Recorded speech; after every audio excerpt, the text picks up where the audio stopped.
కట్టేవాడు ఉండేవాడు. అడవిలోకి వెళ్ళి కట్టెలు అమ్ముకొని జీవితం కొనసాగిస్తూ ఉండేవాడు. ఒకరోజు చెట్టు నరుకుతూ ఉంటే గొడ్డలి నీళ్ళల్లో పడిపోయింది. నీళ్ళల్లో చాలాసేపు గొడ్డలని వెతుకుతున్నాడు. అయ్యో అని బాధపడుతున్నాడు. వనదేవత అని ప్రార్థించాడు. వనదేవత ప్రత్యక్షమయ్యింది. నదిలో దిగి బంగారు గొడ్డలిని తీసింది. ఆ గొడ్డలి నీదా అని అతన్ని అడిగింది. కాదమ్మా, ఇది నాది కాదు అని చెప్పాడు. తరువాత వెండి గొడ్డలి తీసింది. ఇది నాది కాదు తల్లి, ఈసారి ఒక ఇనుప గొడ్డలి ఇచ్చింది.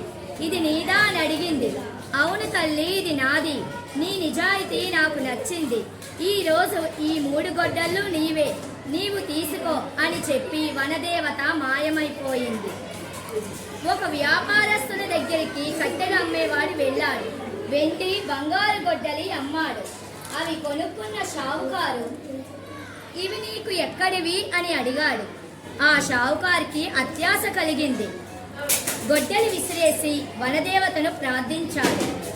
వనదేవత ఒకటి తీసింది. ఇది నీదా అని అడిగింది. అవును అని అబద్ధం చెప్పాడు. వనదేవతకు కోపం వచ్చి బంగారు గొడ్డలతో పాటు తాను తెచ్చుకున్న గొడ్డలి మాయమయ్యింది. ఇందుకే పెద్దలు చెప్పేవి ఎప్పుడూ మనం మంచి మాటలు వినాలి, నిజం చెప్పమంటారు. ఈ కథలో మనం తెలుసుకున్న నీతి ఏమంటే ఎప్పుడూ నిజం చెప్పాలి, అబద్ధం చెప్పకూడదు. మనది కాని వస్తువు కోసం మనం ఆశపడకూడదు.